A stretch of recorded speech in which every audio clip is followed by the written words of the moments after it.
Hello, love! Welcome home to Eden. This is Eve Christoph, your Love Life Muse. Stick with me for the hottest news and subscribe to this channel to get somewhere new.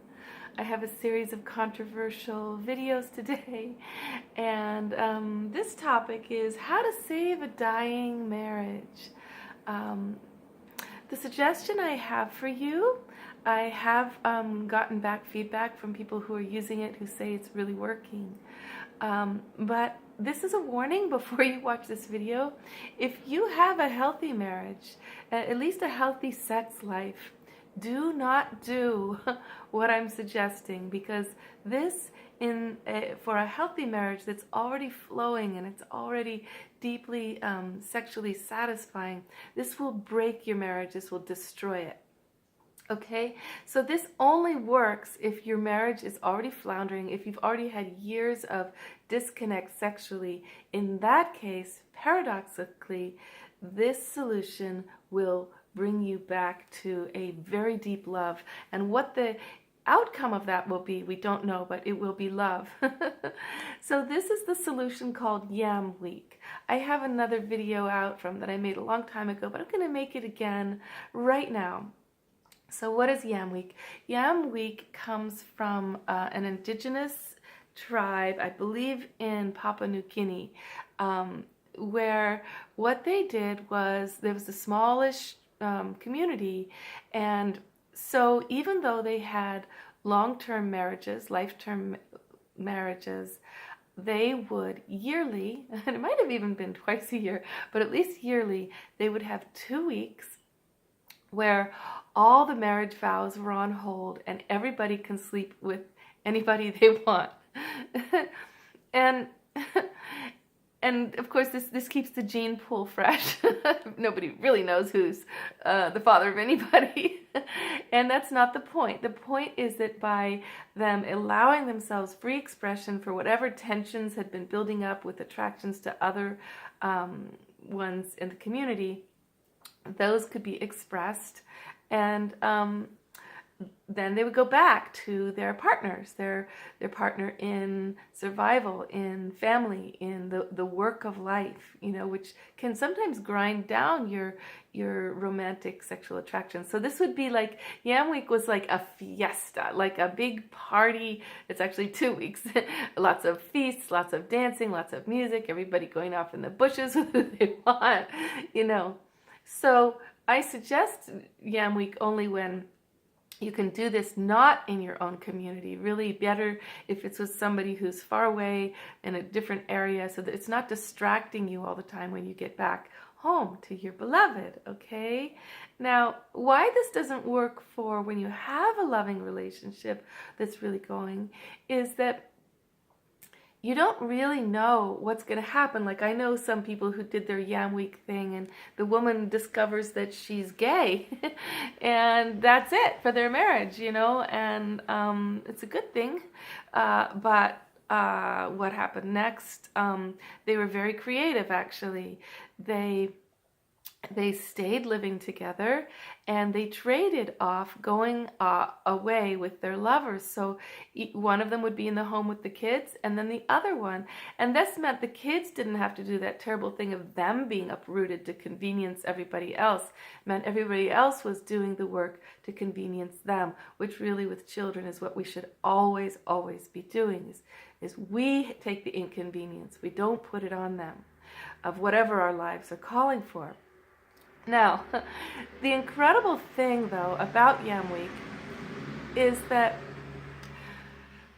when you take away the I only love you if I get to own your sexuality, when you take that away and you say I love you, period, and I love our partnership, and I love our friendship, and I love our family life, there's this incredible deep love that emerges as deep friends, where you can even tell each other about the incredible sexual adventure you just had and all the things you experienced that were so easy with this other stranger, that have been so hard with your lifelong partner.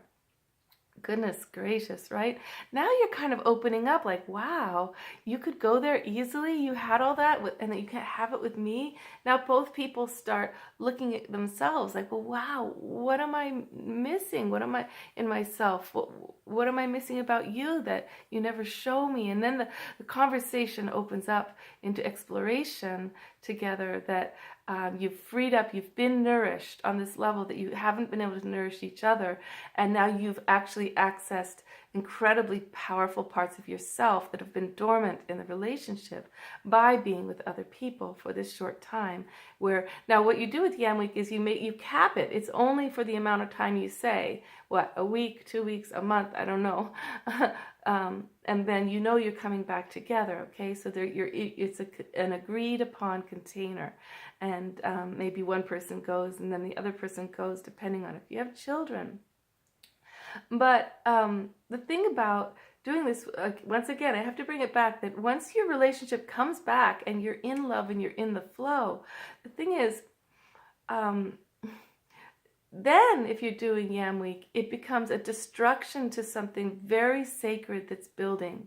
So as soon as you start to actually have the sacred love coming back together, you want to protect it, because actually the world itself will be jealous. The world will want it. The world will want to take it from you. They'll feel it in your energy flow, and the world will want some of that, There's a truth in the fact that people who do protect their marriage vows and protect their fidelity, once they have that powerful connection, they become a container for community. They become actually a fountain of blessing for the world when they really, really have their sacred love just together and they're protecting it without interrupting it.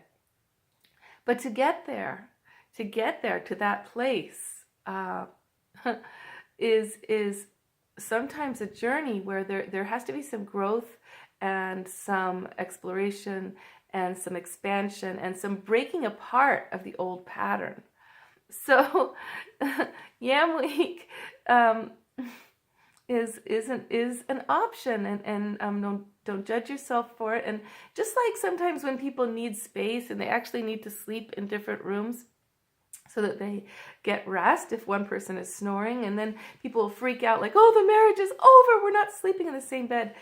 If you are doing things for your health, for the real basic reality of your biological needs, like to be sexual or like to sleep, this is good. You don't have to worry that you're all those shoulds about having to sleep in the same bed all the time, and not having your own room to feel your own energy.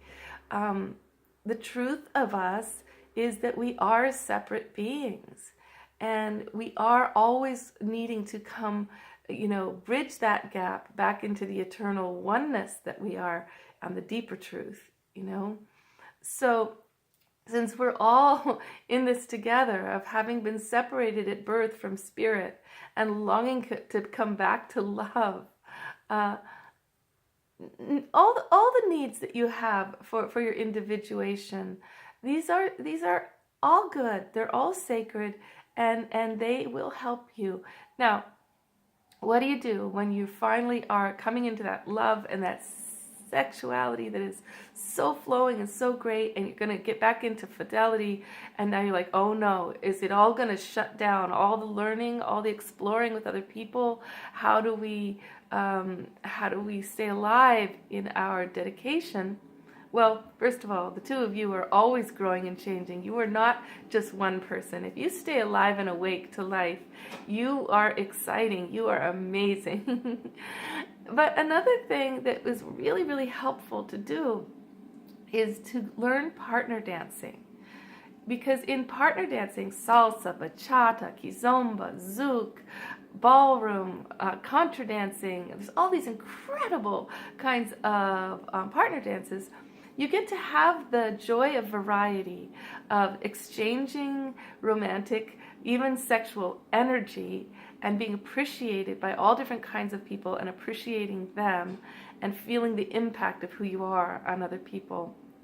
without breaking your vows and without needing to, and in fact, gathering energy from all those connections that you bring home to your beloved. So, oh, so good. This conversation's so good. It's okay. I mean, I've seen people do this journey, and it's quite amazing. Okay, love, but only do it.